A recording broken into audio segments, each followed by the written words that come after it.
काय असतो हा मंगळ? खरंच तो एवढा भीतीदायक आहे?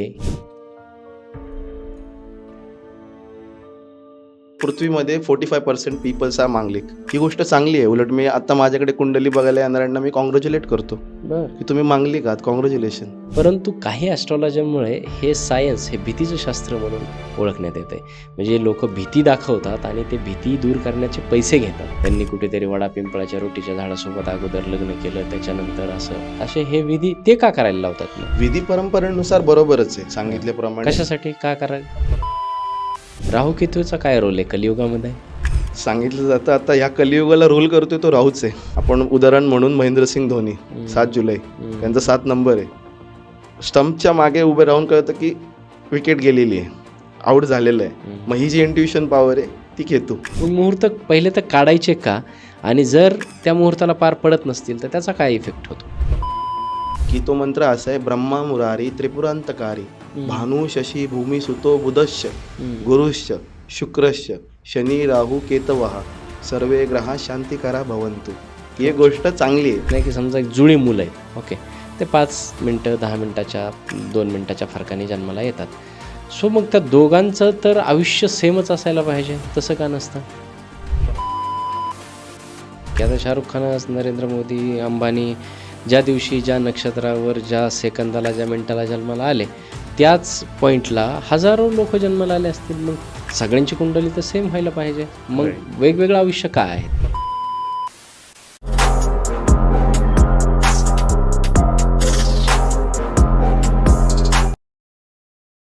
नमस्कार, मी डॉक्टर राज जाधव. महाराष्ट्राच्या सर्वात समृद्ध मंचावरती तुम्हा सर्वांचं पुन्हा एकदा खूप खूप खूप स्वागत आहे. आज आपल्या मंचावरती जे गेस्ट आलेले आहेत ते आहेत गुरुजी आशिष पाचारणे सर. आणि ते एक ॲस्ट्रॉलॉजर आहेत, यंग आहेत आणि सर्वात महत्त्वाचं म्हणजे ते IT सेक्टरमध्ये काम करतात. एखादा व्यक्ती विज्ञान शिकलेला, IT मध्ये काम करणारा आणि तो ॲस्ट्रॉलॉजी करतोय, हे जेव्हा समीकरण आपल्यासमोर येतं तेव्हाच आपल्याला कळतं की हा व्यक्ती चिकित्सक वृत्तीचा असायला हवा. आणि जेव्हा चिकित्सक, प्रश्न विचारणारे, प्रश्नाच्या शोधात जाणारे लोक ॲस्ट्रॉलॉजीसारखं सायन्स हँडल करतात, तेव्हा मात्र ते वैज्ञानिक दृष्टिकोन देणारं असू शकतं असा समज आपला सर्वांचा होतो. म्हणूनच आजचा हा पॉडकास्ट अत्यंत महत्त्वाचा असणार आहे. आजपर्यंत तुम्ही एखाद्या ॲस्ट्रॉलॉजरकडे गेला असाल, तुमची पत्रिका कुंडली त्यांच्यासमोर ठेवता, ॲस्ट्रॉलॉजर पत्रिकेकडे 4 वेळा, तुमच्याकडे 4 वेळा बघतात, तुम्हाला काहीतरी भीती दाखवतात आणि त्याच्यानंतर त्याचं सोल्युशन देण्याचा प्रयत्न करतात. बऱ्याचदा ॲस्ट्रॉलॉजीची भीतीच खूप लोकांच्या मनामध्ये असते. शनी काय, मंगळ काय, 7.5 काय असते, लग्न जुळवायचे ते गुणमिलन होतं की नाही, असे अनेक प्रश्न आपल्या मनामध्ये येतात. आजचा जो पॉडकास्ट आहे ना, तो मिथ बस्टर असणार आहे. आणि सर्वात महत्त्वाचं म्हणजे ॲस्ट्रॉलॉजीला घेऊन जी काही भीती तुमच्या माझ्या मनामध्ये असणार आहे ती सगळी दूर करण्याचं काम आजच्या या पॉडकास्टमधून होणार आहे.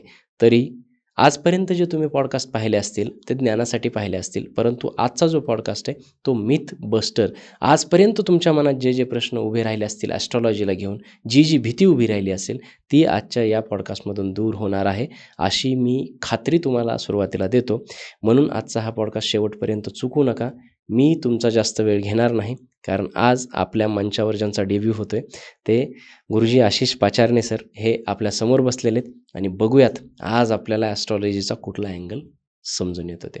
नमस्कार. नमस्कार. खूप खूप स्वागत आहे राजमंचावरती तुमचं. हा तुमचा राजमंचावरचा पहिला पॉडकास्ट आहे आणि माझ्या प्रेक्षकांसाठी तुम्ही नवीन आहात. सो नमस्कार. मला असं वाटतं की तुमची थोडक्यात जर ओळख आपल्या सोबत झाली तर मग आपण ओळखीचे होऊ आणि आपली मुक्त चर्चा होईल.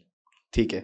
तर सुरुवात करण्याआधी आपण ज्या गोष्टीसाठी आलोय, जे ज्ञान द्यायचं आहे, त्याचा जो दाता आहे त्याचं आपण पहिलं स्मरण करूया. वा वा, खूप छान. ठीक आहे. नक्कीच. गुरुर्ब्रह्मा गुरुर्विष्णू गुरुर्देव महेश्वरा गुरुर साक्षात परब्रह्म तस्मै श्री गुरुवे नमः. ओम शांती. जय श्रीराम. जय श्रीराम. तर माझं नाव आशिष पाचारणे. जसं तुम्ही मला परिचय दिलाच थोडक्यामध्ये, हो, की हो. IT सेक्टरमधून येता येता या गोष्टीकडे तुमचं मन वळतंय. तर सुरुवात अशी होती की ह्या ज्या सेक्टरमध्ये मी वर्क करतो, ॲज अ प्रोफेशन म्हणून वर्क करतो, पण जे घेता घेता ज्ञान घ्यायची सवय लहानपणापासून, की कोणत्या कोणत्या गोष्टीमध्ये आवड असते प्रत्येकाची, तसंच ह्या एका रूटला मी लागलो. ह्या गोष्टीमध्ये माझी आवड होती. सुरुवात अशी झाली की नंबरांची खूप आवड होती. नंबर्स जे असतात, मग गाडीवर एखादा नंबर वाजला की त्याची टोटल करणं, काउंट करणं हे पहिल्यापासून चालत आलं. करता करता करता अंकशास्त्र ऐकलं गेलं. नक्की अंकशास्त्र पण आहे याच्याबद्दल. बर. मग अजून आनंद झाला या क्षेत्राकडे यायला. मग सुरुवात तिथून झाली. मग नंतर ते नंबर आहेत, मग ते नंबर कुणाचे आहेत, कुणाला रोल करतात, ह्या गोष्टीपासून सुरुवात झाली. करता करता ॲस्ट्रॉलॉजीकडे आलो. ॲस्ट्रॉलॉजीचा मूळ दाता कोण आहे, तर आपला हिंदू धर्म आहे. आपल्या धर्मामध्ये ह्या गोष्टीला सुरुवात केली गेली. ह्याची जी प्रामुख्याने ओळख मानली जाते ती आपल्यामध्ये मानली जाते. याचा जो फायदा घेतलाय, जो त्याचा उपभोग घेतात ते पृथ्वीवर असणारे पूर्ण मानवजात आणि त्याच्यावर पडणाऱ्या ग्रहांचा परिणाम म्हणजेच हे ज्योतिषशास्त्र. बरोबर. मग ज्योतिषशास्त्राचा अर्थ कुठून आला, नक्की काय काम करतं, ज्योतिष म्हणजे काय, तुमच्या आयुष्यामध्ये प्रकाशाचं काम करायचं काम मात्र ज्योतिष करतं. आणि त्याला तुम्हाला डिकोड करायचं आहे, तर तो कोण आहे, तो ॲस्ट्रॉलॉजर आहे, तो ज्योतिषी आहे, की त्याने तुम्हाला सांगायचंय, ग्रहांची भाषा तुमच्यापर्यंत पोहोचवायची. नक्की कोणता ग्रह काय काम करतो हे मात्र तुमच्यापर्यंत पोहोचवण्याची ती भाषा आहे. त्याला डिकोडिंग म्हणलं जातं. ती डिकोड करतो आणि तो तुमच्यापर्यंत पोहोचवतो. त्याचं ते काम आहे. तो एक निमित्त आहे, आपण असं म्हणू शकतो. तर ही गोष्ट आहे. तर सुरुवात केली आणि मग ॲस्ट्रॉलॉजी ही डिग्री मी उत्तर प्रदेश इथे गुरुकुल आहे, त्या गुरुकुलामधून घेतली. घेतल्यानंतर मग सुरुवात केली. ऑफलाईन होतो बरेच दिवस, पण लोकांचे प्रश्न असायचे की सर आम्हाला पोचवते, अजून आमची इच्छा आहे की आमच्या नातेवाईकांपर्यंत जावं, ही गोष्ट त्यांच्या मित्रपरिवारात जावं. मग सुरुवात केल्यानंतर कळतंय की आज ज्ञान समोरच्यापर्यंत पोचते आणि ते त्यांच्या आयुष्याला 20%, 30%, 50% व्हॉट एव्हर कामी येते. मग हे आपण पोचवण्याचं काम कशामार्फत होईल, तर सोशल मीडिया हा एक प्लॅटफॉर्म आहे. तो सगळ्या गोष्टीसाठी वापरला जातो. मनोरंजन असो, बाकीच्या गोष्टी असो, मग ज्ञान पण पोचलं जाते. आपण स्क्रोल करता करता काही गोष्टी ज्ञानाच्या पण पोचतात आहेत. पोचल्या तर त्याच्यातून 10 मधले 7 जण जरी नाही 3 जण घेणारी आहेत. मग तो एक गोष्ट मनामध्ये आली. त्यातून कळलं की आता आपण इकडे वळालो पाहिजे. मग ॲस्ट्रॉलॉजीचा जो पूर्ण कार्यकाल आहे हा पुढे चालवण्यासाठी या सोशल मीडिया प्लॅटफॉर्ममध्ये आलो. की नक्की मग प्रश्न असायचे की सर हे ग्रह हे काम करतात आहेत, मग ह्या ग्रहांची आम्हाला आतापर्यंत ही शाश्वती का नाही आली. मग तुम्ही सांगताय आता पॉझिटिव्हिटी आली, त्याच्यातून सकारात्मकता आली. सांगायचं परसेप्शन हा असतो की समोरच्याचं तुम्हाला फक्त उत्तर द्यायची, तर नाही. माझ्याकडे येणाऱ्यांना मी सांगितलं जातं, कुंडली बघताय तर नक्की त्याच्या मागचं कारण जाणून घ्या. ज्यावेळेस तुम्हाला कारण कळतं तर तुमचं मन ऑटोमॅटिक समाधानाकडे जातं आणि तुम्ही ते घ्यायला सुरुवात करता. त्याच्यासाठी काही गोष्टी कराव्या लागत नाहीत. ती एक गोष्ट आहे. मग या क्षेत्रामध्ये आलो आणि सुरुवात केली. बरं, खूप छान. बऱ्याचदा काय होतं आशिषजी, की तुम्ही जसं सांगितलं की हे प्रकाश दाखवणारं शास्त्र आहे, मार्ग दाखवणारं शास्त्र आहे. एखादा वाटसरू जेव्हा वाटेने चालत असतो, अंधारी रात्र आहे आणि जे काही रस्त्यावरचे खांब असतात ते त्या प्रकाशामुळे तो व्यक्ती त्याची सुखकर वाटचाल करू शकतो. त्याला ॲस्ट्रॉलॉजी म्हणतात. परंतु काही ॲस्ट्रॉलॉजीमुळे हे सायन्स, हे भीतीचं शास्त्र म्हणून ओळखण्यात येते. म्हणजे लोक भीती दाखवतात आणि ते भीती दूर करण्याचे पैसे घेतात. मग हे खरंच भीती दाखवण्याचं शास्त्र आहे की मार्ग दाखवणारं शास्त्र आहे? तर येस, त्याचं उत्तर आहे की नक्कीच नाही. मी जसं तुम्हाला बोललो, ॲस्ट्रॉलॉजीला आपण डेटा सायन्स आहे, हे डेटा सायन्स आहे, त्याने आपण घेतलं पाहिजे. की जसं की मी सांगितलं तुम्हाला, ज्योतिषशास्त्र मध्ये जे मांडलं गेले, मी पूर्वसंचित कर्मातून आपला जन्म होतो, ज्या दिवशी जन्म होतो तिथून आपली एक, मी बोललो आपल्या भाषेमध्ये, सोप्या भाषेमध्ये, एक मार्क लिस्ट तयार होते की आपण काय काय घेऊन आलोय, आपल्याला काय काय मिळणार आहेत, सुख किती प्रमाणात, दुःख किती प्रमाणात, या सगळ्या गोष्टी येस, तर त्या मांडल्या जातात, तर कुंडलीमध्ये मांडल्या जातात. आणि ॲज इट इज तुम्हाला तसेच इव्हेंट जे घडणार आहेत ते घडणार आहेत, ते बदलणार नाहीये. मग घडणार केव्हा आहेत, ह्याच्या मागे एक गोष्ट कालगणना मांडली जाते. तो टाइम कोणता प्रेडिक्ट केलेला आहे, कोणता टाइम इव्हेंट कधी होणार, हा गोष्टी ठरलेल्या आहेत, त्याच्यामध्ये त्या दिसल्या जातात. मग त्याच्यातून आपण दिशा आणि दशा कशी बदलायची, आपली दशा ती दिशा दाखवण्याचं काम आहे, ते या ज्योतिषशास्त्रात पूर्णपणे केलं जातं. ओके. याच्यात खूप सारे घाबरणारे फॅक्टर आहेत, घाबरवणारे ज्याला आपण म्हणू शकतो, की ज्यांची भीती, ॲस्ट्रॉलॉजी म्हटलं की माझ्या डोक्यात जे, आता फॉर एक्झाम्पल रस्त्यावरच्या कुठल्याही एखाद्या लेम व्यक्तीला उचला आणि ज्योतिषशास्त्र म्हटल्याबरोबर ज्या 4 गोष्टी येतात त्या भीतीच्याच येतात डोक्यात. पहिलं तर असतं, आत्ता सध्या लग्न सराई सुरू आहे म्हणून मी विचारतो की मंगळ. म्हणजे नवऱ्या मुलाला किंवा नवरी मुलीला मंगळ आहे म्हणून तिथे लग्न करू नका. मंगळाची एक भीती आजकाल फार आपल्या आजूबाजूला बघायला मिळते. काय असतो हा मंगळ? खरंच तो एवढा भीतीदायक आहे की तो वेगळंच आहे सायन्स त्याचं? ओके. तर सांगितलं जातं, पहिलं मंगळ बोलले तुम्ही. मंगळाचा जन्म कुठून झाला? इथून आपण थोडंसं त्याचा रूट घेऊया, की मंगळाचा जन्म शिवजींच्या तेजातून झाला. ते तेजाचं स्वरूप पृथ्वीवर पडलं आणि त्या पृथ्वीवर पडलं म्हणजे तो भूमीवर पडलंय. त्याच्यातून मंगळाचा जन्म झाला, असं पौराणिक कथामध्ये सांगितलं जातं. बरं. तर मग आता मंगळ कोण आहे? तर मंगळाचा जन्म जर भूमीच्या ह्याच्यातून झालाय, तर तो आपल्या भूमीला पण रिप्रेझेंट केला जातो. आपल्या जमिनीला, सगळ्या गोष्टीला रिप्रेझेंट केला जातो. दुसरी गोष्ट, मंगळ आपल्या आयुष्याचा प्रोटेक्टर आहे. ग्रहांमध्ये त्याला कमांडर म्हणलं गेलंय. म्हणूनच की मागचं जे वर्ष गेले 2025, कमांडर इन चीफ, बऱ्याचशा सेनापती. ठिकाणी बऱ्याचशा ठिकाणी आपण ऐकलं गेलं की मंगळाला रूल करते वर्ष. मग आपण स्फोटक सगळ्या गोष्टी ऐकल्या. मग कोणते इव्हेंटही झाले, विमानाचं इव्हेंट असू द्या, युद्ध या वगैरे. सगळ्या गोष्टी. तर त्याला दर्शवलं जातं. तर मंगळ कमांडर आहे, सगळ्या ग्रहांचा सेनापती मानलं जातं. आणि मग सेनापतीचं काम आहे आपल्या प्रजेला प्रोटेक्ट करणं. पहिला भाग तर हा आहे. आणि तेच सत्य आहे की मंगळाचं जर काम आहे प्रोटेक्ट करणं, तर तो तुमच्या आयुष्याचा प्रोटेक्टर आहे. मग काही काही कुंडलीमध्ये अशी घरं असतात, 12 घरं आहेत. त्या 12 घरांमध्ये अशी काही घरं आहेत, तिथे मंगळाची जर पोझिशन आली, तिथे प्लेसमेंट आली, तर सांगितलं जातं तो मुलगा मांगलिक आहे, मुलगी मांगलिक आहे. तर पूर्वी काय व्हायचं, ज्या वेळेसला काही गोष्टी अपग्रेड नव्हत्या, ज्ञान कमी असायचं, जास्त सगळ्या गोष्टी डेव्हलप नव्हत्या, त्यावेळेस सांगितलं जायचं की मंगळ म्हणजे एनर्जी रिप्रेझेंट केली जाते. एनर्जी म्हणजे आता आम्ही बोलताय, ऊर्जा. ही जी ऊर्जा आहे, ह्या ऊर्जेला कोण दर्शवतं? तर तो मंगळ, तुमच्यातली ऊर्जा. मग ज्याच्या पत्रिकेमध्ये मंगळ त्या पोझिशनमध्ये, त्या प्लेसमेंटमध्ये बसलाय, त्याची जागा तिथे आहे, तर सांगितलं तर हा मुलगा मांगलिक आहे. तर मग मांगलिक म्हणजे डबल एनर्जी, एवढाच भाग आहे. सांगितलं जातं मागच्या ज्या आपल्या लोकांच्या पिढीमध्ये, मागची पिढी जी आपली गेली, त्याच्यामध्ये खूप गोष्टी अपग्रेड नव्हत्या. मग सांगितलं जायचं त्यावेळेसला लग्न व्हायचं. मी जसं बोललो मंगळ म्हणजे ऊर्जा आहे. तर मुलगा आणि मुलगीमध्ये कोणतरी मांगलिक असायचं, त्याची ऊर्जा खूप जास्त असायची, मुलीची ऊर्जा कमी असायची. त्याच्यातून सेक्शुअलिटी जास्त असायची. ओके. मग सेक्शुअलिटी जास्त असल्यानंतर सांगितलं जातं की त्यांच्या मुलीकडून खूप मुलं जन्माला यायची. मग तिचा तो भार आहे, तो आपल्याला झेपत नसायचा, त्यातनं त्यांचा मृत्यू व्हायचा. ओके. जो मृत्यू व्हायचा त्यातून सांगितलं जातं की मग मांगलिक मुलाबरोबर लग्न केलं की कोणाच तरी मृत्यू होतो दोघांमध्ये. मग मुलगी असेल तर मुलाचा होईल, मुलगा असेल तर मग असा गोष्ट सांगितली जायची. तर तो जो परसेप्शन आहे ते आतापर्यंत प्रत्येकाच्या अजूनही मानत आहे. कोणतरी जातं, अशी एक गोष्ट आहे. तर ते पूर्ण आपण असत्य मानू शकतो.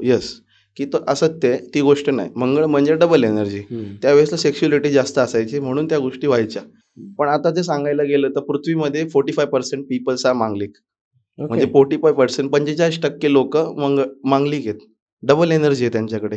ही गोष्ट चांगली आहे. उलट मी आता माझ्याकडे कुंडली बघायला येणाऱ्यांना मी कॉंग्रॅच्युलेट करतो की तुम्ही मांगलिक आहात, कॉंग्रॅच्युलेशन. आता ज्यावेळेस लग्न करायचा प्रश्न उद्भवतो, त्यावेळेस सांगितलं जातं की मुलीच्या पत्रिकेत मंगळ, मुलाच्या पत्रिकेत मंगळ. पण दोघांच्या पत्रिकेत मंगळ असेल तर ती फर्स्ट प्रायोरिटी आहे. पहिली तुम्हाला देण्याची भूमिका आहे ती की दोघांच्या पत्रिकेत मंगळ असावा. दोघांची एनर्जी मॅच झाली तर पुढे जाऊन सगळ्या गोष्टी व्यवस्थित होतात. बरोबर. ना वादविवाद होतो, ना कुठल्या गोष्टी होतात. मग सांगितलं जातं सेकंड प्रायोरिटी अशी असते की मुलाच्या पत्रिकेत मंगळ आहे, पण मुलीच्या पत्रिकेत मंगळ चांगल्या स्थितीमध्ये 3ऱ्या स्थानात आहे, 6व्या स्थानात आहे. हा चांगला मानला जातो, 10व्या स्थानात आहे. मग त्याची जी स्थिती चांगली असेल तर मंगळाच्या मुलाबरोबर तुमचं लग्न केलं जातं आणि उत्तम चालतो परिवार, उत्तम सगळ्या गोष्टी होतात. पण हे पहिल्या काळामध्ये आता अगदी आम्ही लहान असताना सुद्धा रेखा ही जी ॲक्ट्रेस आहे तिचं उदाहरण दिलं जायचं. नंतर ऐश्वर्या राय बच्चन तिचं उदाहरण दिलं जायचं. त्यांनी कुठेतरी वडा पिंपळाच्या रोटीच्या झाडासोबत अगोदर लग्न केलं, त्याच्यानंतर असे हे विधी ते का करायला लावतात? मग विधी परंपरेनुसार बरोबरच आहे सांगितल्याप्रमाणे. कशासाठी का करायला? विधी सांगितला जातो जो आपल्या अध्यात्माच्या आधारे पूर्णतः सांगितला जातो की तो विधी करा. त्याचा आधार पूर्ण पंचांगातून दर्शवला जातो. बरं. पण मंगळ हा आक्रमक आहे, ऊर्जेला आक्रमकता दर्शवते. आणि मंगळ प्रॅक्टिकल आहे. मग तुम्ही प्रॅक्टिकल गोष्ट, आता मी जर कोणाला बोललो की मंगळ तुमच्या पत्रिकेत आहे, दिसूनच येतो व्यक्ती अलाईन असतो, त्या ग्रहाप्रमाणे त्याच्या आयुष्यामध्ये वागतो राहतो, त्या ॲज इट इज ऊर्जेप्रमाणे. हम्म. पण नसेल तर मी पहिला बोलतो तुम्ही व्यायाम करा.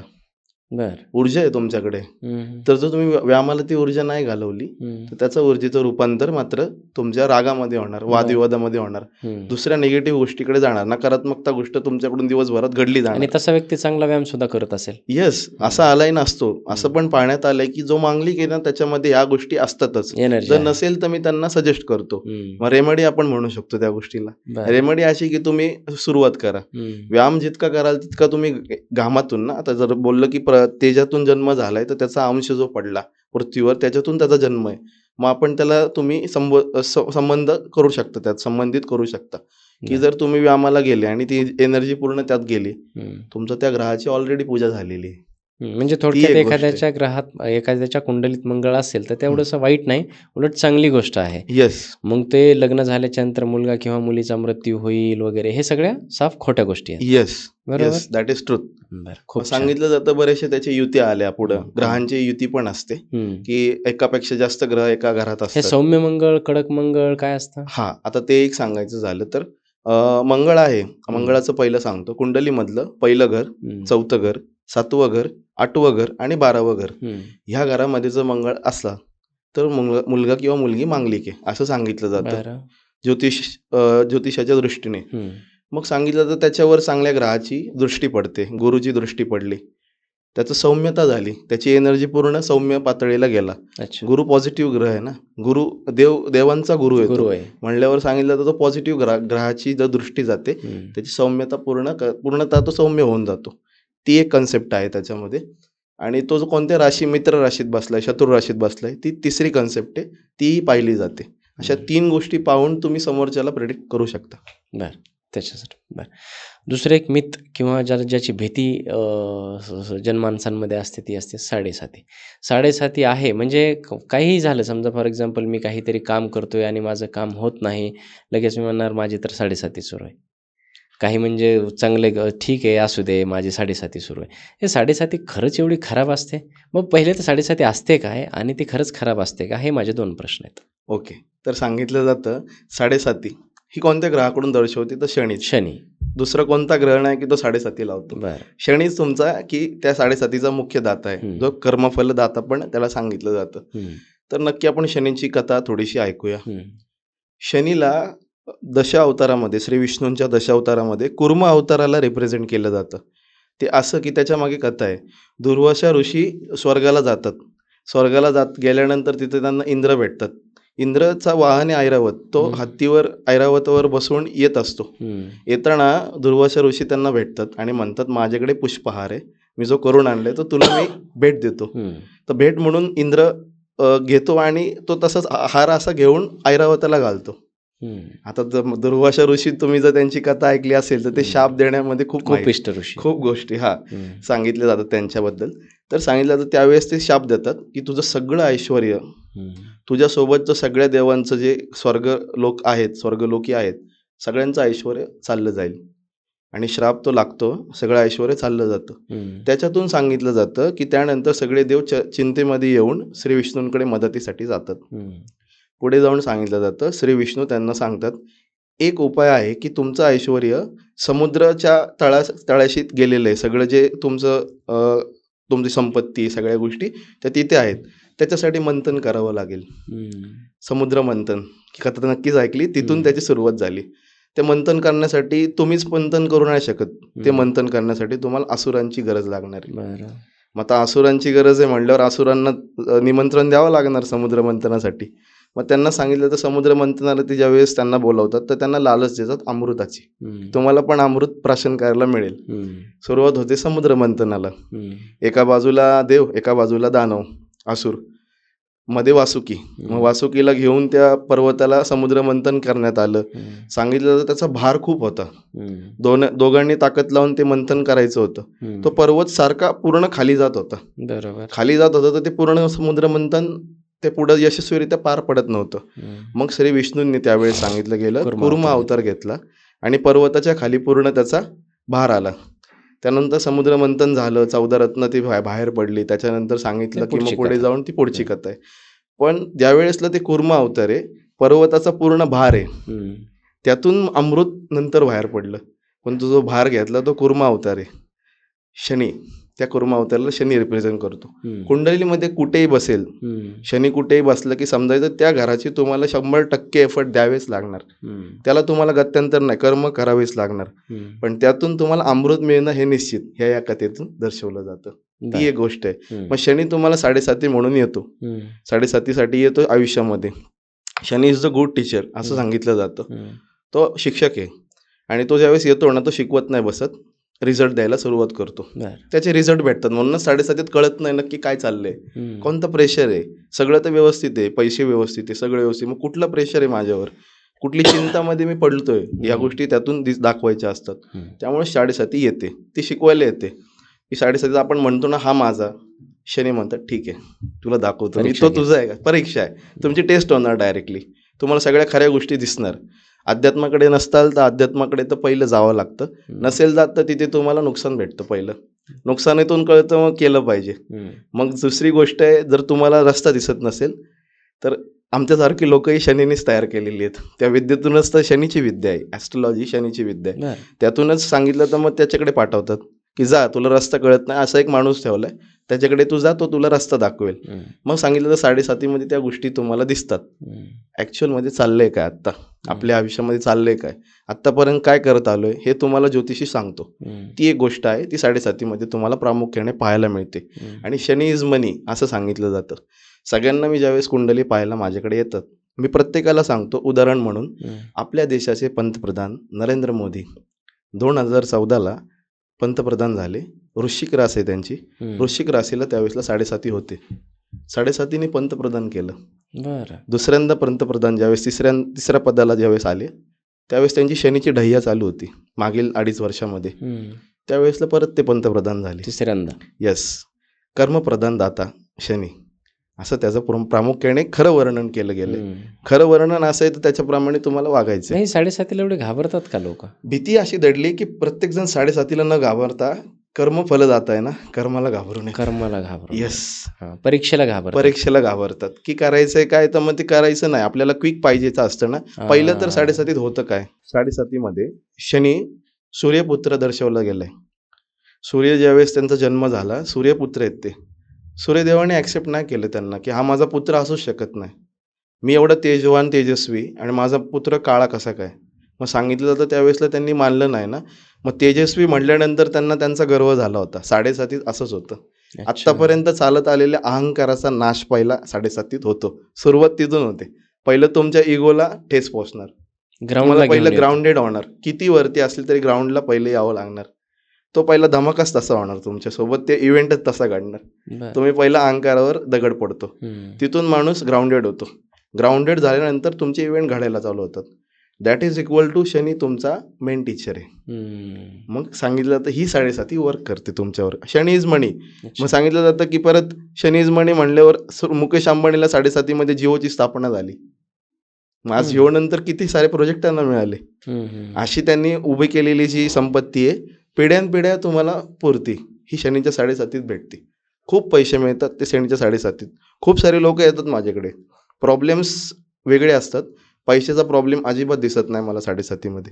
उलट जास्त पैसे यायला लागतात. लोक म्हणतात सर 7.5 संपली, पैसेच गेले निघून. असे खूप सारे उदाहरणं आहेत माझ्याकडे. येतात सगळे की पैसे गेले सर, म्हणून शनी इज मनी. मी सगळ्यांना म्हणतो की शनी इज मनी. बरं, अशी गोष्ट आहे. राहू केतूचा काय रोल आहे कलियुगामध्ये? सांगितलं जातं आता ह्या कलियुगाला रूल करतोय तो राहूच आहे. कलियुगाचा राजा म्हणतात त्याला. मग त्याला पण समुद्र मंथनाच्या कथेमधूनच दर्शवलं जातं. असुरांचा राजा आहे तो राहू. मग त्यावेळेसला सांगितलं जातं असुरांचा राजा आहे, तर त्यावेळेसला त्याला बोलवलं जातं. आणि मग त्यावेळेसला तो येतो आणि मग त्याला कळतं की अमृत आता देवच घेणार आहे. चतुर चालक खूप. मग त्यावेळेसला कळतं की यस, बुद्धिमान. मोहिनी अवतारातून ज्यावेळेस श्री विष्णू सगळ्यांना अमृत देतात, त्यावेळेस ते असुरांना ते मोहित करतात. मोहिनी ना, मोहित करणारा अवतार धारण केला होता श्री विष्णूंनी. त्यावेळेसला असुर त्यांना कळतं की आता हे मोहित करून राहू येतो. त्याला कळतं आपल्याला हे मोहित करून आपल्याला अमृत देणार नाहीत. तो रूप धारण करून देवांच्या लाईनीमध्ये पूर्ण येतो अमृत प्राशन घ्यायला. ज्यावेळेस अमृत प्राशन करतो, सूर्यदेव आणि चंद्रदेवाला दिसतं की हा राहू आहे आणि हा अमृत प्राशन करायला आलेला आहे. त्यावेळेसला ते ते कळतच त्यात अर्ध अमृत तोपर्यंत गेलेलं असतं, मग ते शिर हस्त करतात श्री विष्णू. मग त्यावेळेसला सांगितलं जातं शिर जो हस्त झालाय तो अमृत गेलेलं होतं पोटात, अमर झालं ते शरीर. वरचा जो भाग आहे तो राहू आणि जे धड राहिलंय खाली ते सगळं केतूला रिप्रेझेंट केलं. तर बॉडी एकच आहे, बॉडी राहूच आहे, पण त्याच्यात जे 2 भाग गेले विभाजित झाले ते राहू आणि जे धड आहे ते केतू आणि जे शिर आहे ते राहू. येस. ओके. मग सांगितलं तर तसंच आहे. राहू ज्याला चेहरा दिलाय तर बुद्धिमान, चालाकी, सगळ्या गोष्टी त्याच्याकडे आहेत. केतूला धड नाहीये ना, धड आहे सॉरी, वरती जे आपलं शिर नाहीये ना, तर शिर नाही म्हणल्यावर सांगितलं जातं केतूला रिप्रेझेंट केलं जातं. त्याला काहीच नाही, 2 वॉरियर येतो पण एक लढायचे त्यालाही, पण शिर नसल्यामुळे कळत नाही. मग त्यांच्याकडे इंट्युशन पॉवर ही त्यांना देवानेच दिली, श्री विष्णूने त्यांना इंट्युशन पॉवर दिली. फॉर एक्झाम्पल आपण नंबरामध्ये पण 7 नंबर केतूला दर्शवला जातो, 4 नंबर राहूला दर्शवला जातो. मग 4 नंबरवाले ते तितकेच असतात की त्यांना मन नसतं, असं पण कधी कधी म्हणलं जातं. ते नॉट ओनली की फक्त नंबर प्रमाणेच, 7 नंबर इंट्युशनचा नंबर आहे. आपण उदाहरण म्हणून महेंद्रसिंग धोनी 7 जुलै त्यांचा 7 नंबर आहे. स्टंपच्या मागे उभे राहून कळतं की विकेट गेलेली आहे, आउट झालेलं आहे. मग ही जी इंट्युशन पॉवर आहे ती केतूचा नंबर आहे, 7 नंबर. खूप स्पिरिच्युअल असतात लोक, DRS सिस्टम. येस. तर ते दर्शवलं जातो. अशी गोष्ट आहे राहू केतूची. तर कलियुगाचा जो राजा आहे तो राहू आहे. राहूच रूल करणार आहे, राहूच तुम्हाला सगळ्या गोष्टी पूर्ण प्रदान करतो. मग सांगितलं जातं कलियुग आहे 100% पूर्ण पाप आहे. 4 युग झालेत आतापर्यंत सर. पहिले युग झालं सत्ययुग, दुसरं एक युग झालं श्रीरामांचं त्रेतायुग, त्याच्यामध्ये श्रीरामांचा अवतार आहे. तिसरं युग द्वापार युग, चौथं जे आहे ते कलियुग आहे. मग सुरुवातीपासूनच सांगितलं तर त्या गणना पण केली गेली पापाची पुण्याची. 100% पुण्य चालायचं ते सत्ययुगात, त्यातून 75% कडे आले ते त्रेतायुगात, 50% कडे वळतोय तर ते तुमच्या द्वापार युगात, आणि पूर्ण जर पापच म्हणतोय तर हे कलियुग आहे. मग त्याला रूल करतोय तो राहू. परसेप्शन, भ्रम, भीती ह्या गोष्टी त्याला रूल केल्या जातात. पण तितकंच त्याची पॉझिटिव्ह जर सकारात्मकता तुम्ही घेतली तर राहू राजा आहे. म्हणून तर कुंडलीमध्ये दशमस्थानात राहू बसला की मी सगळ्यांना सांगतो, जर कोणाच्या कुंडलीत दशमात राहू आहे तर राहू दसमे दुनिया बसमे, अशी गोष्ट सांगतो मी. आणि असतातही तसे बरेचसे पॉलिटिशियन, ते पॉलिटिशियनही असतात. पॉलिटिशियनच्या कुंडलीमध्ये राहू दशमात आहे. नरेंद्र मोदींच्या कुंडलीमध्ये राहू 6व्या घरात आहे. कुंडलीतल्या 6व्या घराला शत्रुहंता योग तयार होतो ज्यावेळेस राहू, शनी, सूर्य, मंगळ ह्या ग्रहांची तिथे प्लेसमेंट पाहिली जाते. त्यावेळेसला सांगितलं शत्रुहंता योग तयार होतो. तर सांगितलं जातं सर कुंडलीमध्येच नरेंद्र मोदी यांच्या पत्रिकेत 6व्या स्थानात राहू आहे. राहू जर तिथे आला तर सांगितलं जातं तू फक्त चालत राहायचंय, तुझे दुश्मन जे आहे ते सगळे संपवणार, मी संपवणार. तू जर संपवायला आला तर राहू म्हणतो माझं काय काम येते. त्यामुळेच नरेंद्र मोदी तुम्ही बघितलं ना, त्यांना दर्शवलं जातं ना की ज्यावेळेस कुठल्या गोष्टी त्यांच्यावर लोक प्रश्न करतात, एक छोटा सेंटेन्स बोलतील, वाक्य बोलतील, निघून जातील. ते वरतीच चाललेत. राहू 6व्यातला राहू तसाच करतो, त्याचं कामच आहे. नरेंद्र मोदी यांच्या पत्रिकेत ते पाहायला मिळतं. दुश्मन टिकत नाही, अजिबातच टिकत नाही. तशी एक गोष्ट आहे. असे बरेचसे 3, 6, 10 आणि 11 ह्या घरामध्ये जर राहू असेल तर तो चांगली त्याची पूर्णतः कामगिरी करतो आणि त्याला राजच करायची पूर्णतः जबाबदारी त्याची. कुंडलीमध्ये असं वर्क करतो. राहू खूप पाहिला जातो आणि दॅट इज पॉझिटिव्ह प्लॅनेट. ती एक गोष्ट सांगितली, ती सकारात्मकता आहे खूप. तुम्ही सकारात्मकता घेतली म्हणून नासामधले सायंटिस्ट ते राहू आहेत. राहूने रिप्रेझेंट केलं जातं की तेवढा शोध कोणी लावते, सखोल गोष्ट कोण पाहते की इथे ग्रहाची स्थिती आहे, मग ह्या ग्रहावरनं तुमचा अशा गोष्टी पुढे घडणार आहेत, त्या गोष्टी दाखवत आहे कोण, तर ती एक राहूचीच एनर्जी, ती एक गोष्ट पाहिली जाते. हे सध्या लग्नसराई वगैरे सुरू आहे आणि मुहूर्त काढले जातात. हे मुहूर्त का काढावे, म्हणजे का काढले पाहिजेत? आणि दुसरी गोष्ट म्हणजे की जर समजा मुहूर्त काढले, आता आजकाल जे लग्न वगैरे सुरू आहेत त्यातलं कुठलंच लग्न मी फार क्वचित, म्हणजे मी तर पाहिलंच नाही की अगदी असा समजा मुहूर्त लिहिलेला आहे 12:45 करण्याचे योजले आहे, 12:45 लग्न लागताना मी अजून पाहिलेलं नाही त्या वेळेमध्ये. मग मुहूर्त पहिले तर काढायचे का? आणि जर ती लग्न किंवा ते जे काही तुमचे कार्यक्रम आहेत त्या मुहूर्ताला पार पडत नसतील तर त्याचा काय इफेक्ट होतो? चांगला प्रश्न आहे हा. त्याचं उत्तर खरंच पूर्णतः द्यायचं आहे मला, की मुहूर्त म्हणजे काय? पंचांगाचा हा एक भाग आहे. पंचांगाचे ती 5 अंग, त्या 5 अंगांचा तो हा एक भाग पडतो मुहूर्त. हा डिवाईन टाईम असतो. डिवाईन टाईम म्हणजे काय? ज्या वेळेसला वरती सगळ्या गोष्टी कालगणना घडत असतात, ज्या दशेमध्ये ग्रह फिरत असतात, त्या दशेमधला पंडित किंवा कोणता तुम्हाला जर गुरुजी असेल तो तुम्हाला टाइम देतो ना, तो टाइम तो योग्य ठरलेला जातो की ह्या टाइमात जर तुम्ही लग्न केलं तर तो एक मुहूर्त आहे. त्या टायमात असं असतं सर, हम्म. ज्यावेळेस तुम्ही म्हणतो ना आपण आपल्या भाषेमध्ये, जिथे बॅट घुमवणार जिथे बॅट घुमवणार तिथे बॉल येणार तुम्हाला, बर. तो टाइम असतो मुहूर्ताचा. आंधी खेळलं तरी छक्का जाणार. येस, हम्म. कसंही तुम्ही करा, बॅट जिथे घुमवणार तिथे तो बॉल येणार आहे, अशी गोष्ट असते. तो मुहूर्ताचा एक आपण म्हणला जातो. हम्म. त्याप्रमाणे लग्न व्हावेत, ही अशी गोष्ट असते. म्हणून तर लग्नामध्ये ब्राह्मण ज्यावेळेस बोलतात, गुरुजी बोलतात की नवऱ्या मुलीचे मामा लवकर त्यांना घेऊन या, टाइम सरच चाललाय. पण मामा काही येत नाही लवकर. हा, पण ती चूक आपली आहे ऍक्च्युअल मध्ये सांगायचं झालं तर. तो टाइम असतो, त्यांची इच्छा असते की या टाइमात तुमचं लग्न व्हावं, शुभ आशीर्वाद देण्यासाठी ते देवांची नावं घेत असतात. हम्म. आणि नवरदेवाला अध्यात्मामधनं सांगतो, नवरदेवाला सांगितलं जातं की त्या दिवशी त्याची भूमिका देवासारखी आहे. नवरदेवच म्हटलं जातं. आजकाल एका रीलमध्ये पाहिलं की लोक लग्नामध्ये जे बियर आहे, दारू आहे, त्यांनी आपण हळदीला जे आंघोळ घालतो त्याची ती तशी आंघोळ घातली गेली. पूर्ण चुकीची भूमिका आहे, चुकीची गोष्ट घडली जाते. नवरदेवाला देवाची उपमा दिली आहे, शिव पार्वतीचा विवाह झाला, तशी टायमाची मुहूर्ताला पूर्ण शाश्वती दिली गेली. मुहूर्त म्हणजे ते आहेत. त्या टायमात तुम्हाला भेटला जातो गोरज मुहूर्त, सगळ्या गोष्टी आहेत, त्यातून तुमचं लग्न घडतं. आणि त्यावेळेसला सांगितलं जातं, मी तर कुंडली बघतो 15 गुण जर जुळले आणि त्या माणसाने जर मुहूर्ताला लग्न केलं, त्या मुहूर्ताला तुमच्या सगळ्या अडचणी तिथेच संपल्यात. तुम्ही कितीही भांडणं करा, तुम्ही वेगळे नाही होणार. तो मुहूर्ताला लग्न झाले तुमचं, ती पावर तुम्ही घेतलेली आहे, डिस्काउंट भेटलं म्हणजे तुम्हाला. गुण कमी असले तरी. गुण कमी असले तरी मी बोलतो 15च गुण जुळलेत तरी पण मी सांगतो की तुम्ही ती एक गोष्ट करा, मुहूर्ताला लग्न करा. पण काय होतं की आता मी कुठेतरी ऐकलं होतं मागे एका ज्योतिषाकडून की तो मुहूर्त गोरज मुहूर्त काढला जातो. कसा की त्याच्या मागे 1 तास आणि त्याच्या पुढे 1 तास कधीही केलं तरी चालतं. असं असतं का तो एकदमच पंक्च्युअल असतो? मी असं सांगेल की जर आपल्याला 9:45चा टाइम दिलाय, तर पहिलं तुमची प्रयत्न राहावेत की त्या टायमाला तुमचं लग्न व्हावं. तो सांगितलेला अभ्यास बरोबर आहे, सांगितलेल्या गोष्टी बरोबर आहेत, पण ज्यावेळेस तुमचं ते म्हणतो ना आपण प्रभाव जो असतो, तो प्रभाव परत बाटला गेला तुमचा, बरोबर. पुढे मागे जाताय तो प्रभाव बाटला गेलाय तुमचा.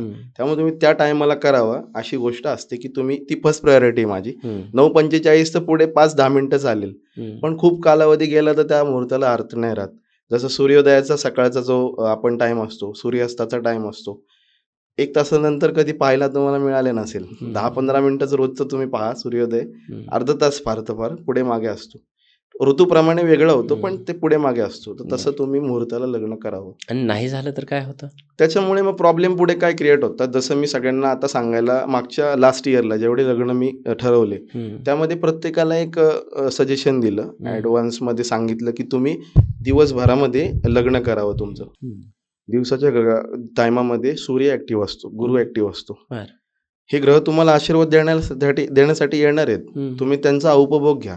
ज्यावेळेस त्यांचं जे मंत्रोपचार होतो लग्नामध्ये, मंगलाष्टका जी म्हणली जाती, ताराबलम चंद्रबलम तदैव, थोडक्यात अशा गोष्टी तुम्ही ऐकल्या असतील. तर त्याच्यामध्ये सांगितलं जातं ते आशीर्वाद देण्यासाठी तुम्हाला येतात, तर तुम्ही त्या टायमामध्ये लग्न केलं पाहिजे. सहसा मी सगळ्यांना दिवसाच्या याच्या टायमामध्ये लग्न करायला सांगतो, कारण दिवसाच्या मध्ये सूर्य कार्यरत असतो. आणि आजकाल तर म्हणजे फॅड आहे की संध्याकाळचं लग्न, रात्रीचं हा, ते लग्न, नाही lights व्हावं. छान दिसतात, त्याच्या मागे फोटो एक गोष्ट चांगले आहे. येतात. सूर्य आपल्या दिवसाला रिप्रेझेंट करतो, दिवसाची ड्युटी समजू आपण म्हणू सूर्याची आहे. रात्र जो चालवतो चंद्रमा म्हणतो आपण त्याला, तो आपल्या मनाचा कारक आहे. चंद्र जर समुद्राला भरती आवटी आणतोय आणि त्या टायमात तुम्ही विधी करताय, ज्या टायमाचा पूर्णतः लवलेशही नाहीये, त्या टायमाला वेगळे ग्रह कार्यरत आहेत. चंद्र चांगला ग्रह आहे, पण त्यानंतर राहू आलाय, शनी, यांचं कार्य रात्रीच जास्त करून सुरुवात होते. ती एक गोष्ट आहे. पण सांगितलं जातं की चंद्राचा रात्रीचा टाइम आहे ना, सूर्याच्या टायमामध्ये तुम्ही लग्न करा. हा एक पॉइंट मी सगळ्यांना समजवतो. हा माझ्या एका अभ्यासातून, अनुभवातून ती गोष्ट सांगितली जाते. जर चंद्र भरती आवटी समुद्राला आणतो, तर तुमच्या मनाला किती भरती आवटी आणेल, ती एक गोष्ट आहे. मग त्या संसाराला जर तुम्ही सुरुवात करताय, हा एक अभ्यासातून बोलल्या जाणारी गोष्ट आहे. तसंच तुमचं आयुष्य वर खाली होतं. भरती आवटी आणतो चंद्र ना, मनासारखंच आयुष्य चालतं. अप्स अँड डाऊन्स खूप होतात. असं पाहायलाही मिळालेलं आहे खूप जणांच्या कुंडलीमधून.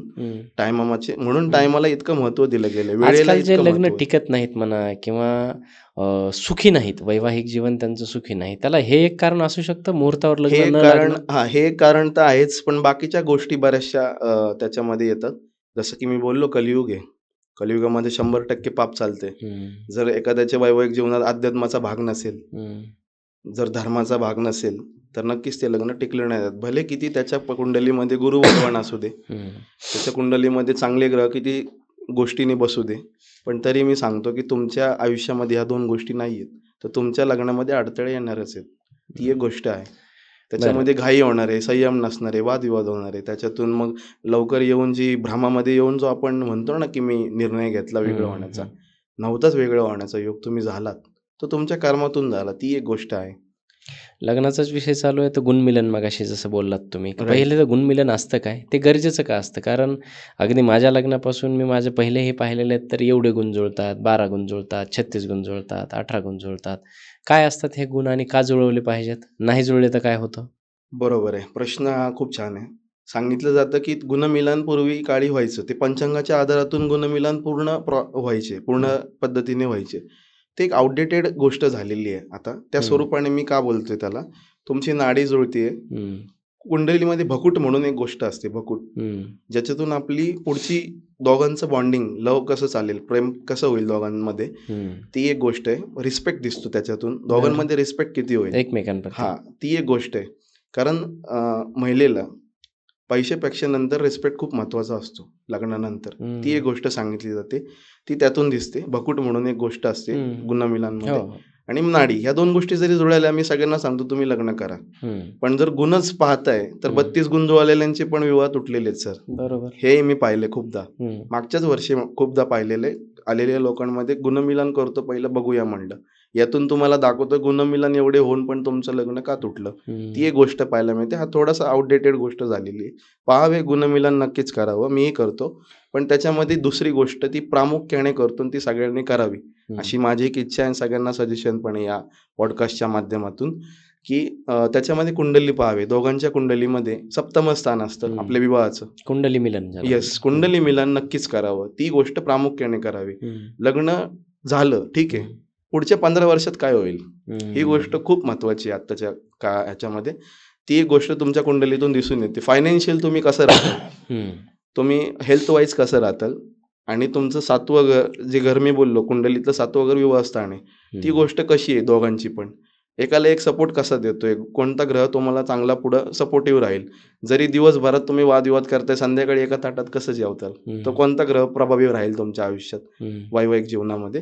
ती एक गोष्ट कुंडली मिलानमधनं दिसते. म्हणून कुंडली मिलन फर्स्ट प्रायोरिटी असावी. सेकंड प्रायोरिटी इज टू गुणमिलन करावेत. नाही असं नाही, नाकारत नाही, आउटडेटेड गोष्ट आहे ती थोडीशी. त्यात कुंडली मिलन करावी. बरेचसे गुणमिलांमधनं लग्न झाले, तुटलेत नंतर. पण तुम्ही कुंडली मिलन करताना नक्कीच त्याच्यातून दिसून येते की काही गोष्ट घडली होती. मी आता येणाऱ्यांना विचारतो, ह्या वेळेला लग्न झालं होतं. ती दशा एक काम करते. दशा एक टॉपिक आता मी सांगणार आहे तुम्हाला थोड्या वेळात, की दशा एक गोष्ट असते. दशा म्हणजे काय, इव्हेंट कधी घडणार, कोणत्या टायमाला घडणार आहे कुठली गोष्ट, ती त्या दशेमधनं दर्शवतं. शनी महादशा, राहू महादशा, गुरु महादशा, अशा प्रत्येक ग्रहाच्या एक दशा असतात प्रत्येकाच्या आयुष्यात, जीवनामध्ये. आणि त्या ग्रह कोणते बसले त्या ॲज इट इज तसे तुम्हाला ती फळं द्यायला ती दशा येते आणि देऊन जाते. ती एक गोष्ट असते. ही असते दशा. येस. ओके. आता तुम्ही कुंडलीबद्दल बोलत होते. काय होतं की मी जेव्हा माझी कुंडली करायला जातो किंवा कोणाकडेही जातो, ते विचारतात तुमचं बर्थ टाईम काय, बर्थ प्लेस काय. टाईम एक विचारला जातो, बरोबर. आणि टाईम माहीत नसेल तर ठीक आहे, मागचा पुढचा थोडा अर्धा तास 1 तास चालेल असं म्हणताना मी पाहिलेलं आहे ॲस्ट्रोलॉजरला किंवा ज्योतिषांना. मग दुसरी एक गोष्ट सांगितली जाते की तुम्ही जेव्हा जन्माला येता तेव्हा तुमचं सगळं त्या एका कुंडलीमध्ये लिहिलेलं असतं. तुम्हाला काय मिळणार, कसं मिळणार, किती मिळणार, हे सगळं तुम्हाला त्या कुंडलीमध्ये दिसतं. मग माझा एक प्रश्न आहे की समजा एक जुळी मुलं आहेत, ओके, ते 5 मिनटं 10 मिनटाच्या 2 मिनटाच्या फरकाने जन्माला येतात. सो मग त्या दोघांचं तर आयुष्य सेमच असायला पाहिजे, तसं का नसतं? अगदी चांगला प्रश्न आहे हाही. सांगायचं झालं तर हा प्रामुख्याने मी सगळ्यांना उदाहरण देतो. लास्ट इयरला माझ्याकडे आपल्या भारतामधलेच जे अब्रॉड सेटल झालेत, अमेरिकेमध्ये राहतात, 2 मुली माझ्याकडे आल्या. त्या जुळ्या आहेत. त्यांनी त्यांची कुंडली दाखवली. सेम टायमिंग होता, सेम सगळ्या गोष्टी होत्या. 5 ते 10-15 मिनिटाचं अंतर होतं दोघांमध्ये. तर त्यांनी तो टायमिंग दिला आणि त्या टायमामधनं सांगितलं, सर एका बहिणीचा डिवोर्स झालाय, एका बहिणीचा लग्न उत्तम चालू आहे. ती गोष्ट का, त्याचं मला थोडं एक्सप्लेनेशन तुम्ही करा. सांगितलं जातं ज्यावेळेस कुंडली पाहतो ना, कुंडलीमध्ये एका ग्रहावरनं, एका जागेवरून कधीच प्रेडिक्शन होत नाही. 3 गोष्टी पाहाव्या लागतात. नक्षत्र सेकंड आपण गोष्ट पाहतो. त्यानंतर चार्ट, म्हणजे जे आपले जे लग्न कुंडली आहे त्याचे बर्थ चार्टचे खूप टॉप टाईप आहेत. मग त्या टाईपामध्ये सांगितलं जातं D60 म्हणजे षष्टांश आपल्या याच्यामध्ये सांगू आपण, ती एक कुंडली असते. त्याच्यामध्ये तुमचं 2 मिनिटानंतर पण प्रेडिक्शन होतं. जुळी जी मुलं जन्माला येतात ना, त्या कुंडलीतून पूर्णतः तुम्हाला सांगितलं जातं. उदाहरण देऊया आपण. दुबईला आम्ही दोघं जण आपण चाललेलो आहात. बर एका विमानातून चाललोय. वन डोअर आहे. वन डोअरमधनं आपल्याला जायचंय बाहेर. एका विमानातून एका सीटावर म्हणजे बाजूबाजूला चाललेत बसून. चाललेलो आहे आणि गेलो आपण. उतरल्यानंतर एकच दरवाजा आहे. त्या डोअरमधनं आपण दोघं जण बाहेर पडणार आहोत. तुम्ही जाणार आहे कामासाठी, मी जाणार आहे मनोरंजनासाठी. फिरायला. दोघांचं पूर्णतः वेगळं आहे इंटेन्शन त्या जाण्याचं. ॲज इट इज पूर्वसंचित कर्मातून आपला जन्म होतो आणि त्याच्यानंतर ते भाग्य आपल्या जोडलेलं असतं आणि त्यानुसारच सगळ्या गोष्टी पार होणार आहेत. त्यामुळं नक्कीच दोघांचं नशीब हे सारखं नसणार आहे. ही गोष्ट एक प्रामुख्याने सांगितली जाते. जसं की उदाहरण म्हणून घेऊया. पण त्या दोघांची कुंडली वेगवेगळी निघते का? नक्कीच निघते. नक्कीच त्यांचं भाग्य दिसतं. म्हणून मी तिथं उदाहरण म्हणून सांगितलं. D60 चार्ट असतो. त्याच्यातून तुम्हाला या गोष्टी दिसून जातात. प्रेडिक्शन तुम्हाला करायचं आहे दोघांचं वेगळं, तर त्या गोष्टी तिथून दिसून जातात. आणि या बऱ्याचशा गोष्टी मी त्या प्रेडिक्ट केल्या. त्यावेळेस त्यांना कळालं प्रामुख्याने. म्हणून मी बोललो कुंडली बघायला आले माझ्याकडे तर मी फक्त तुम्हाला उत्तर नाही द्यायचंय. मला तुम्हाला समाधानकारक ती गोष्ट सांगायची का घडली. कारण जर तुम्हाला भेटतं ना त्यावेळेस तुमचं मन समाधानाकडे जातं आणि तुमचं मन त्या ऐकण्याकडे जातं आणि तुम्ही ऐकू लागता. त्या गोष्टी करायला सुरुवात होती. ती एक गोष्ट आहे. जसं मी बोललो की शाहरुख खान ज्या दिवशी जन्मलाय त्या दिवशी असंख्य लोक जन्मले, 1000 लोक जन्मलेत. सगळेच शाहरुख खान का नाहीत? हो, माझा तोही प्रश्न होता की आता शाहरुख खान, नरेंद्र मोदी, अंबानी ज्या दिवशी ज्या नक्षत्रावर ज्या सेकंदाला ज्या मिनिटाला जन्माला आले त्याच पॉइंटला हजारो लोक जन्माला आले असतील. मग सगळ्यांची कुंडली तर सेम व्हायला पाहिजे. मग वेगवेगळं आयुष्य काय आहे त्याचंच हे उत्तर होतं की त्याच्यामध्ये दिसलं जातं. तुमची जी पूर्वसंचित कर्म आहे त्या कुंडलीतून दिसतात. पूर्वसंचित सुद्धा दिसतं. पूर्णतः दिसतात. D60 चार्टमध्ये सगळ्या गोष्टी तुम्हाला नमूद केल्या जातात. त्याच्यातून तुम्ही नक्कीच त्याचं प्रेडिक्शन करू शकता. त्याचं फ्युचर कसं असेल, त्याच्या गोष्टी काय करायला हव्यात. आणि आता हेही जातं की तुमच्या कर्मावर पण तितकंच महत्वाचं आहे. जर कुंडलीमध्ये सांगितलं गेलं की तुमच्या जर दशमस्थानात शनी बसलेत, कर्मस्थानाचा अधिपती कर्मस्थानात बसलाय, तर काय होणार? काय गोष्टी घडणार आहेत? तुमचा जन्म कर्मच करण्यासाठी झालेला आहे. तुम्हाला बाकी गोष्टी करायच्याच नाहीयेत. अच्छा. तुम्हाला स्वार्थ करायचाच नाहीये. निस्वार्थपणे कर्म करत राहायचे. आणि जितकं 10वं स्थान समाजाला रूल करतं, सोशल स्टेटसचं आहे ते, जितकं समाजासाठी कराल ती रेमेडी आहे. शनीची रेमेडी ती कर्मफलदाताची. तिथे तुम्ही काय करू नका. तुम्ही प्रॅक्टिकली वर्क करा. समाजासाठी देणं घेणं लागतोय आपण, हे निश्चित झालं. दशमस्थानात शनी आले, तुम्हाला त्या गोष्टी करायच्याच आहेत. समाजासाठी काम करायचंच आहे तुम्हाला. स्वतःसाठी करायचंय आणि समाजासाठी करायचंय. प्रपंचामध्ये राहायचंय आणि सगळ्या गोष्टी करायच्याच आहेत तुम्हाला. फॅमिलीला वेळ द्यावाच लागतो. नाही दिला की त्या गोष्टी परत तुम्हाला नुकसानदायक ठरतात. ती एक गोष्ट आहे. याच्यामध्ये काय होतं की आपण जेव्हा पाहतो म्हणजे मी आज आयुष्यामध्ये किती यशस्वी आहे किंवा अपयशी आहे, मला काय मिळतंय किंवा काय नाही मिळत, ह्याच्यासाठी तुम्ही आत्ता जे बोललात त्याच्यातून मला 3 गोष्टी दिसतात. एक तर प्रारब्ध जे संचित मागच्या जन्माचं आहे, कर्म जे आत्ता मी करतो आहे, आणि नंतर ही ॲस्ट्रॉलॉजी. ॲस्ट्रॉलॉजीचा किती टक्के रोल आहे माझ्या आयुष्यामध्ये, माझ्या यश अपयशामध्ये, सुखदुःखामध्ये? मी म्हणेल 100% रोल ॲस्ट्रॉलॉजीचाच आहे. 100%? 100% रोल. प्रारब्ध? प्रारब्धाला सांगितलं जातं ना, त्या प्रारब्धातनं तुमचा जन्म झालाय. मग ॲस्ट्रॉलॉजी काय सांगते? त्या प्रारब्धाला जागण्यासाठी तुम्हाला ॲस्ट्रॉलॉजीच काम करते. ते ग्रह तिथे आलेत आणि त्या ग्रहासारखे तुम्ही रूल झाला, तुम्ही अलाइन झाला, त्यासारखे वागायला सुरुवात केली, तुमचं आयुष्य बदललं, परत प्रारब्धामध्ये आलं. जर तुम्ही म्हणता ना की एखादी गोष्ट माझ्या नशिबात नाही लिहिलेली, तुम्ही किती पण डोकं आपटा, तुम्ही किती पण प्रयत्न करा, तुम्हाला ती नाही मिळणार आहे. मग हे कुंडलीतून नक्कीच कळेल तुम्हाला की तुम्ही काय करायला हवं. आता माझ्याकडे लास्ट इयरला कळेल, पण उपाय होईल का? UPSC करणारे आले होते 1-2 मुलं. ते बोलले की सर मला 5 ट्राय झाल्यात, खरंच होत का नाहीये मी. कुंडलीमध्ये पाहता थोड्याशा गोष्टी होत्या की त्या मला दिसल्या की त्या अशा गोष्टी आहेत की त्यामुळंच ह्याची सगळी जी गोष्ट आहे, ह्याचे प्रयत्न आहेत ते असफल होतात. पत्रिकेमध्ये 1-2 ग्रह आहेत जे बलवान होते आणि ते ग्रह तुमच्या प्रॅक्टिकलिटीला, तुमच्या व्यवसायाला दर्शवतात. त्यांना बोललो सर तुम्ही काम करा, अभ्यास चालू ठेवा, प्रयत्न चालू ठेवा. 2 अटेम्प्ट राहिलेत. मला म्हणले की 2 अटेम्प्ट नाही झाले सर मी सोडून देणार आहे. 2 अटेम्प्ट करायचेत तुम्हाला. मी सांगितले प्रयत्न जरूर करायचेत. ठीक आहे, माहिती होतं नाही होणार, पण त्यांना म्हणलं तुम्ही व्यवसाय सुरुवात करा, छोटा मोठा कोणता तरी व्यवसाय चालू करा आणि व्यवसाय खाण्यामध्ये करा. चला म्हणलं तुम्हाला मी अजून त्यात पुढे फूड बिझनेससाठी सजेस्ट केलं. त्यांचं फूड बिझनेस चालू झाला सर. फूड बिझनेस चालू झाला, त्यांचं थोडं दुर्लक्ष व्हायला लागलं. होता होता नंतर माझ्याकडे आले, सर बोललो व्यवसाय आता उत्तम चालू झालाय, दुसऱ्या व्यवसायासाठी योग सांगा.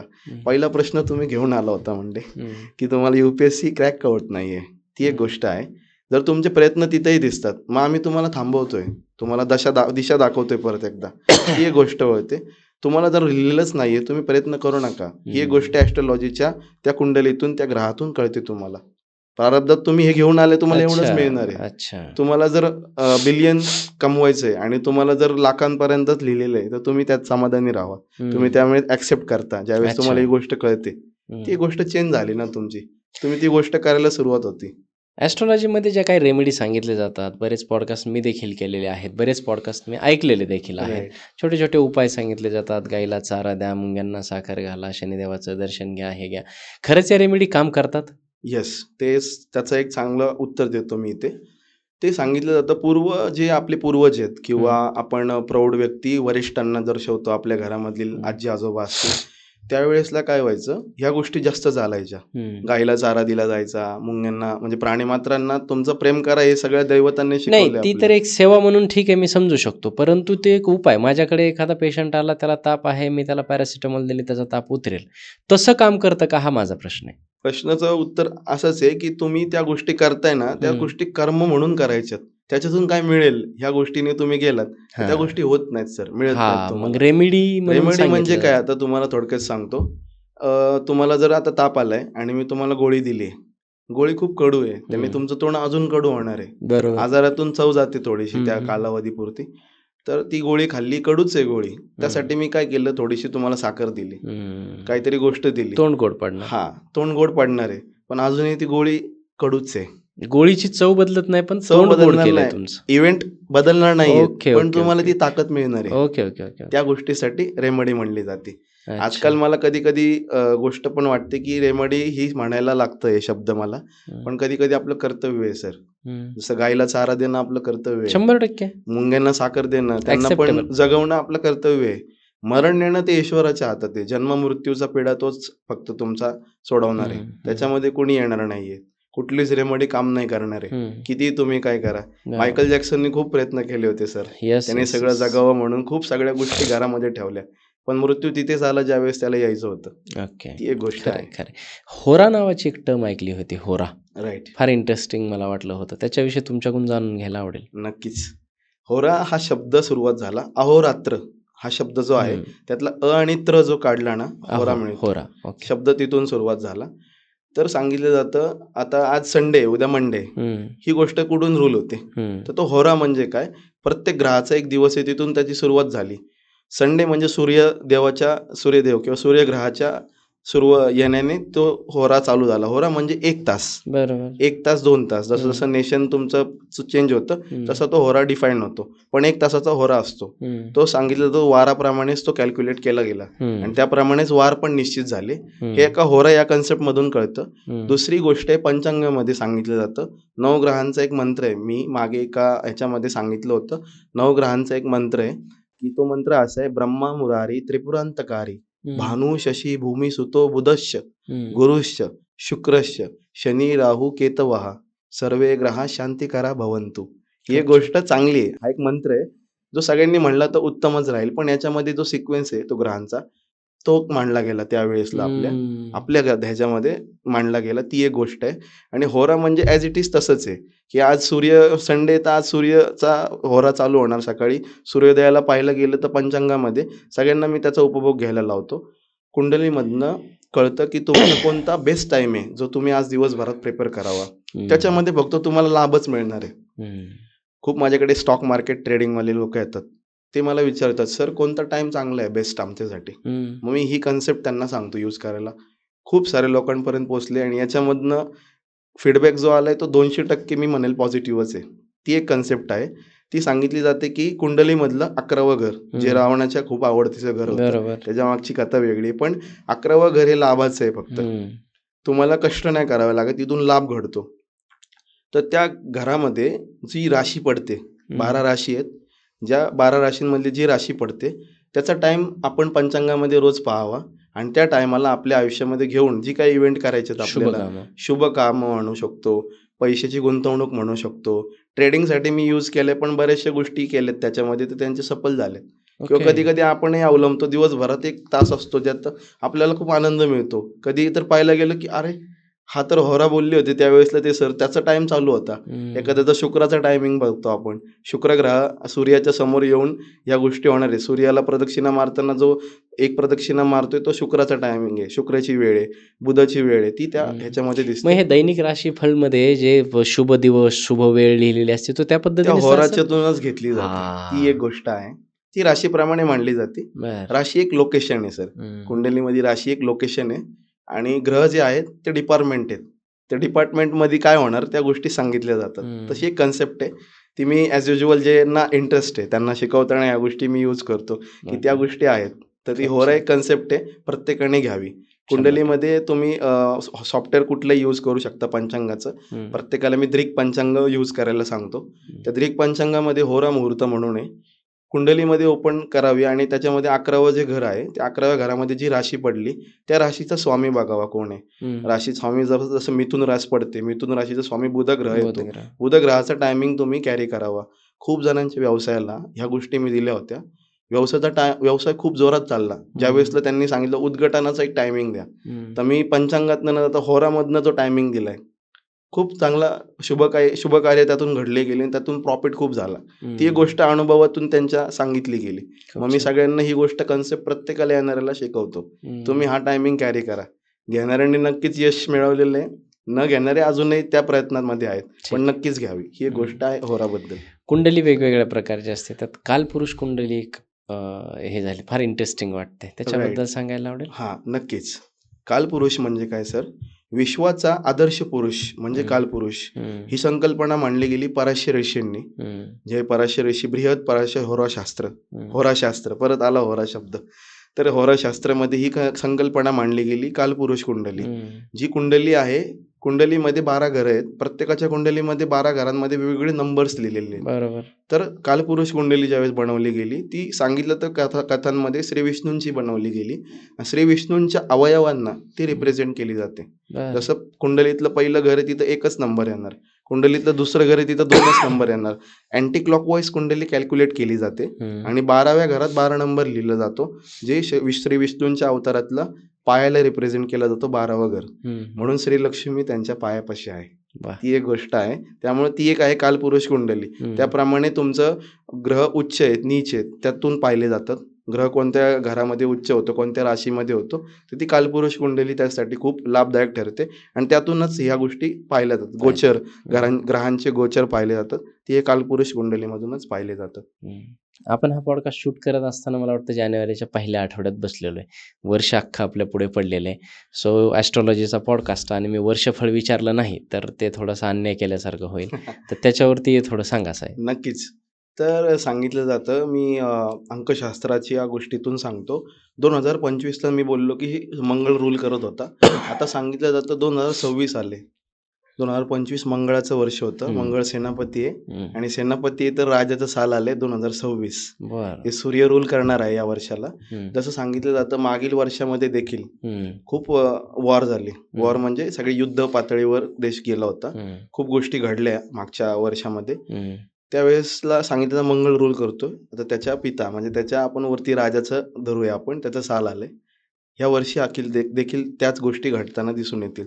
जसं आपण पाहायला गेलं 1945 दुसरं महायुद्ध घडलं होतं. बापरे. तर त्या पद्धतीच्या काही गोष्टी उभ्या राहतील. युद्ध घडण्याचे चान्सेस मोठ्या प्रमाणात तरी नाही, पण युद्ध नक्कीच घडणार. ती एक गोष्ट आहे.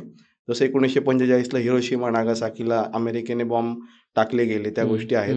त्यानंतर तसं काही होऊ शकतं 2026 मध्ये. नक्कीच 1999 रूल केलं की तो एकच वर्ष हे झालं की त्यावेळेसला आपलं कारगिल युद्ध. कारगिल युद्धामध्ये भारताला विजय मिळाला.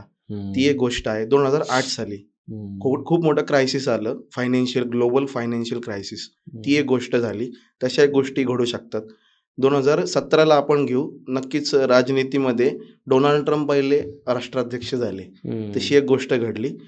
सूर्य रूल करतो सर आपल्या राजनीतीला. आपले सरकारी जे सेक्टर आहेत त्या गोष्टी गव्हर्नमेंटला सूर्य रूल करतो. त्या बाबतीत काही गोष्टी यावर्षी पाहताना दिसून येणार आहेत. नक्कीच मागच्या वर्षीमध्ये राजकारणातली काही गोष्टी व्यक्ती माझ्याकडे आल्या. त्यांना मी सांगितलं होतं की नक्कीच 2026मध्ये या गोष्टी पाहायला मिळतील. महाराष्ट्रातले पण इलेक्शन पाहता याच वर्षी जानेवारी महिन्यामध्येच आहेत. सुरू या झाले. गोष्टी एक सांगितलं जातं. तशी एक गोष्ट यावर्षी युद्ध पातळीवर घडणार आहे. तर नक्कीच आपण प्रिपेअर राहिलं पाहिजे. ही गोष्ट काही घाबरण्याची नाही किंवा नाही, पण प्रिपरेशनची आहे. तुम्ही जितकं जास्त प्रयत्न कराल तितकं सेव्हिंग्ज तुम्ही ठेवले पाहिजे. सेव्हिंग्ज ठेवाल तितकं तुम्हाला फायदा देखील वाईट नक्कीच काळ पाहता येण्याची शक्यता आहे. शक्यता आहे. मंदी सावध म्हणा, राहिलं पाहिजे. येस. आर्थिक मंदी यू वगैरे. Have to be prepare. तुम्हाला हम्म. प्रिपेअर राहायचं की तुम्हाला त्या गोष्टी करायच्यात. तर नक्कीच मी सगळ्यांना सजेस्ट करेल, जितकं जास्त फंड तुम्हाला जमावता येईल, सेव्हिंग्ज करता येईल तितके तुम्हाला करायच्यात.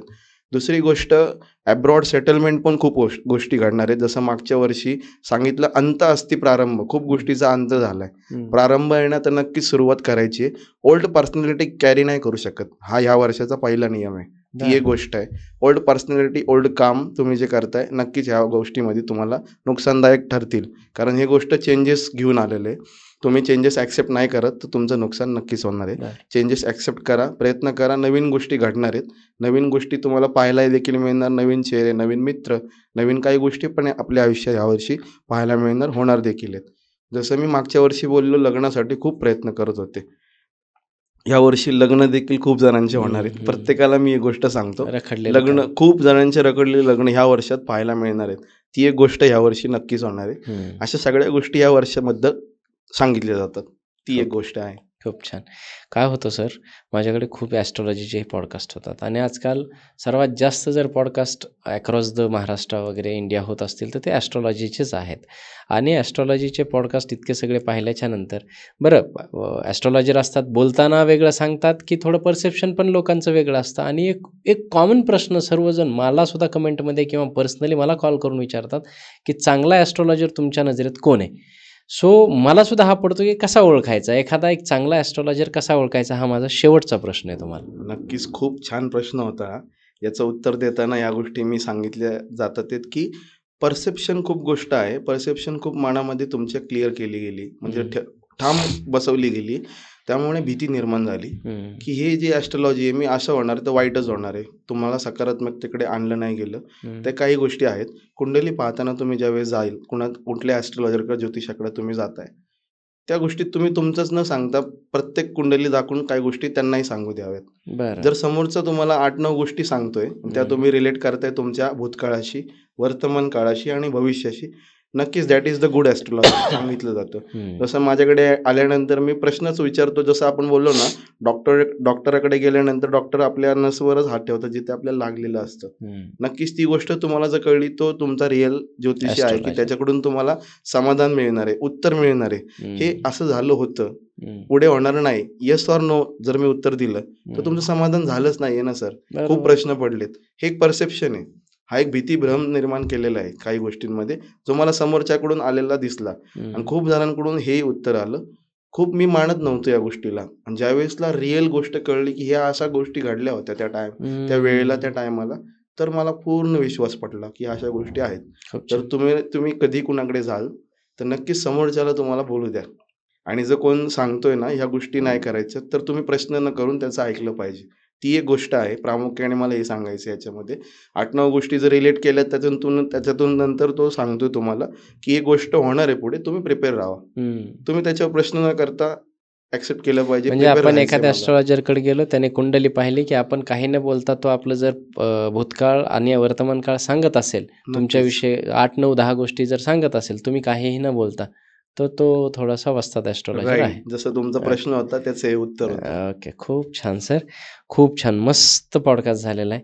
मला असं वाटतं की मला जे डोक्यात मिथ होते, माझ्या डोक्यात जी भीती होती, एवढे पॉडकास्ट केल्याच्या नंतर ज्या कमेंट्स येत होत्या की हे काय, ते काय, ते काय, त्या सगळ्या प्रश्नाची खूप सविस्तर आणि छानपैकी उत्तरं दिलीत.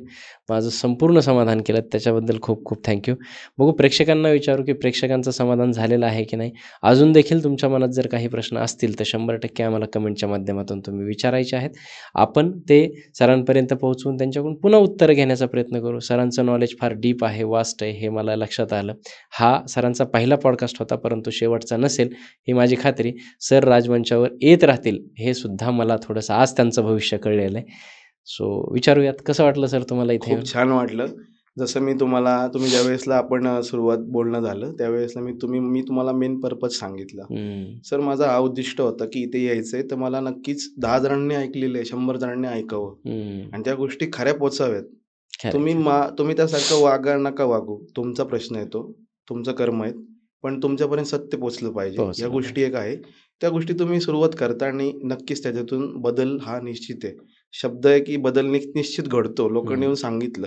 त्याच्यातूनच सुरुवात केली की आपण नक्कीच सोशल मीडिया हे माध्यम निवडावं प्रत्येकापर्यंत पोहोचण्यासाठी आणि त्यानंतर तुमचा ह्या गोष्टी मिळाल्या आणि नक्कीच खूप छान गोष्टी सुरुवात केल्या. जसं मी बोललो सूर्याचं हे वर्ष नक्की सुरुवात छान झालेली आहे आणि नक्कीच येत राहील. तुम्ही सांगत राहा. ते प्रश्न आता आपण बघूयात लोकांपर्यंत किती पोहोचतंय आणि त्यांना काय गोष्टी वाटतात.